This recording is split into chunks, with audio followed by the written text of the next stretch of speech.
હું જ્યારે કોલેજમાં હતો ત્યારે પણ સ્પોકન ઇંગ્લિશના ક્લાસીસ તો ઠેર ઠેર ચાલતા હતા. યસ. અને સ્પોકન ઇંગ્લિશની સાથે લોકો એક શબ્દ વાપરતા હોય છે, પર્સનાલિટી ડેવલપમેન્ટ. એટલે અંગ્રેજી આવડે તો તમારો વ્યક્તિત્વનો વિકાસ થાય, નહીં તો તમારી પાસે કોઈ વ્યક્તિત્વ નથી.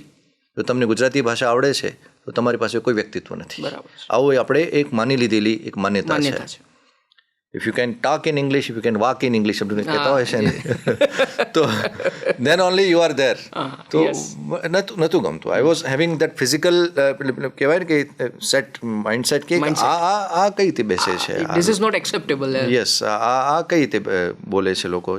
ચલો એનીવે, તો મેં સ્પોકન ઇંગ્લિશના કોઈ ક્લાસ નથી કર્યા. બરાબર છે. અને મેં અમદાવાદમાં સેન્ટ ઝેવિયર્સ કોલેજમાં એડમિશન લીધું.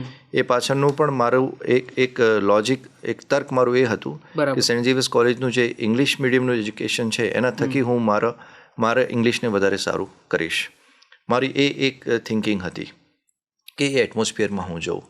ગુજરાતી માધ્યમમાંથી જે બાળકો ઇંગ્લિશ મીડિયમની તૈયારી કરતા હોય છે એ બાકી બધા વર્ડ્સ તો જાણી લે, ધારો કે સાયન્સ છે, ટેકનોલોજીકલ કે મેડિસિનના વર્ડ્સ છે, પણ જે લેંગ્વેજની જે ફ્લેર છે અને લેંગ્વેજની જે નિટીગ્રિટી છે અને લેંગ્વેજના જે પ્રોનાઉન્સિએશન છે એની પાછળ પછી મહેનત બહુ ઓછી થતી હોય છે.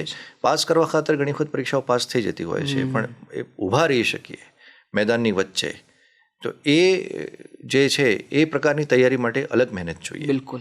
મેં એ પહેલાંથી નક્કી કર્યું કે હું આ રીતે મહેનત કરીશ. તો એ કઈ રીતે કરીશ? પ્રોસેસ શું હતી? હા, 2-3 મેં પગલાં ખાસ લીધા. એક તો મેં મારા જે રૂમમેટ્સ હતા હોસ્ટેલમાં એને મેં રિક્વેસ્ટ કરી. એ લોકો અંગ્રેજી માધ્યમમાંથી હતા. બરાબર. મેં એમને રિક્વેસ્ટ કરી, નિખાલસતાથી એમને વાત કરી કે હું શક્ય ત્યાં સુધી તમારી સાથે અંગ્રેજીમાં વાતચીત કરવાનો પ્રયત્ન કરીશ. Okay. I will speak in English with you. Okay. My English is not that much good. I have good vocabulary.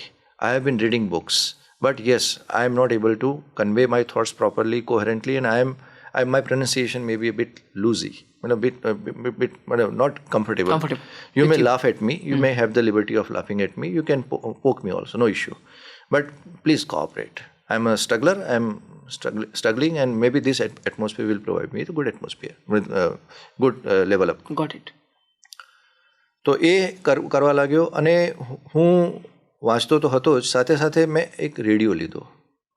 રેડિયોમાં હું હિન્દીમાં પણ વાંચતો હતો, સાંભળતો હતો, અને ઇંગ્લિશમાં પણ સાંભળતો હતો. વિવિધ ભારતી વગેરેના જે ન્યૂઝ આવે એ હું એ રીતે સાંભળતો હતો.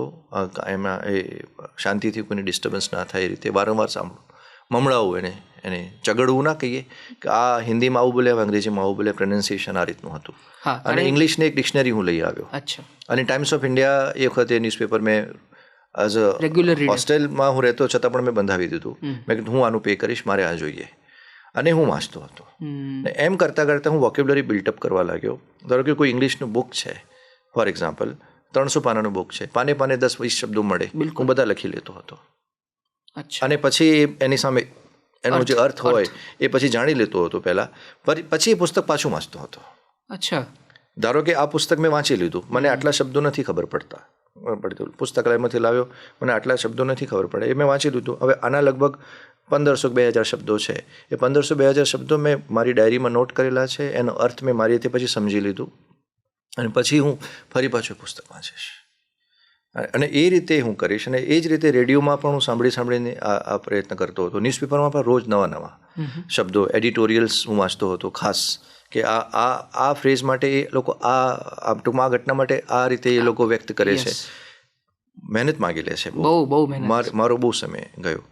અને એમ કરતાં કરતાં એક કોલિન્સ પોકેટ જેમ ડિક્શનરી હતી, એ કોલિન્સ પોકેટ જેમ ડિક્શનરી હજી પણ મારી પાસે છે. એ વખતે 50 રૂપિયામાં હું લાવ્યો હતો. એ આખી લગભગ મેં વાંચી લીધી. અને આખી મેં આમ કહી તો ગોખી લીધી, જે મારા સ્વભાવમાં નહોતું તો પણ. તો એ કર્યું, અને એમ કરતાં કરતાં હું અંગ્રેજીમાં ઊભો રહી શક્યો.